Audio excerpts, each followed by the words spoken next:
श्री राधे कृष्ण भगवान की जय। भक्तमाल के प्रथम श्रोता श्री भगवान जी को प्रणाम, सभी साधु संतों और महापुरुषों को प्रणाम और आप सभी श्रोताओं को प्रणाम।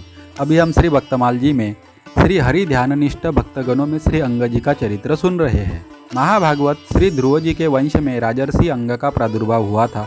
पिता उल्मुख और माता पुष्करिणी ने बड़ी तपस्या के बाद अंग जैसा पुत्र पाया था। शील स्वभाव, साधुता, ब्रह्मण्यता आदि सद्गुण अंग में बाल्यावस्था से ही विराजमान थे।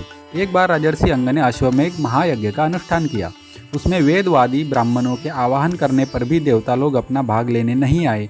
तब ऋत्विजों ने विस्मित होकर यजमान अंग से कहा, राजन, हम आहुतियों के रूप में आपका जो घृत आदि पदार्थ हवन करते हैं उसे देवता लोग स्वीकार नहीं करते हैं। हम जानते हैं कि आपकी हवन सामग्री दूषित नहीं है, आपने उसे बड़ी ही श्रद्धा से एकत्रित किया है तथा वेद मंत्र भी किसी प्रकार बलहीन नहीं है, क्योंकि उनका प्रयोग करने वाले ऋत्विजगण याजकोचित सभी नियमों का पूर्णतया पालन करते हैं। देवताओं का किंचित तिरस्कार भी नहीं हुआ है, फिर भी कर्माध्यक्ष देवता लोग क्यों अपना भाग नहीं ले रहे हैं। यह सुनकर महाराज अंग उदास हो गए और उन्होंने इसमें अपने कर्मों को ही कारण मानकर सदस्यों से अपने ज्ञात अपराध के संबंध में जिज्ञासा की। इस पर सुधी सदस्यों ने कहा, राजन, इस जन्म में तो आपसे कोई अपराध नहीं हुआ। हाँ, पूर्व जन्म में अवश्य आपसे कुछ अपराध बन गया है, जिससे कि आप अब तक पुत्रहीन हैं। परंतु हम लोगों का ऐसा विश्वास है कि यदि आप पुत्र की कामना से यज्ञ करेंगे तो यज्ञेश्वर भगवान अवश्य आपको पुत्र प्रदान करेंगे। राजा अंग ने पुत्रेष्टि यज्ञ किया।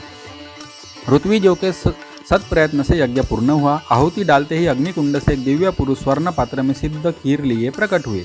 राजा ने उस चरु को अंजलि में लेकर स्वयं सूंघकर प्रसन्नतापूर्वक अपनी पत्नी को दे दिया। रानी ने वह पुत्रदायिनी खीर खाकर गर्भ धारण किया और यथा समय बेन नामक एक पुत्र को जन्म दिया। राजा अंग की पत्नी मृत्यु की कन्या थी, नाम था सुनीता। उससे जो बालक पैदा हुआ वह अपने नाना मृत्यु के गुण स्वभाव लक्षण वाला हुआ। क्या पशु, क्या पक्षी, क्या मनुष्य, वह दुष्ट बालक हंसते हंसते सहज ही उनके प्राण ले लेता। प्रजा उससे ऐसी संत्रस्त हो गई थी कि वह जिधर भी जाता लोग चिल्ला पड़ते, बेन आया, बेन आया। बेन की ऐसी दुष्ट प्रकृति देखकर महाराज अंग ने उसे बहुत प्रकार से समझाकर सुमार्ग पर लाने की चेष्टा की, परंतु सफल नहीं हुए।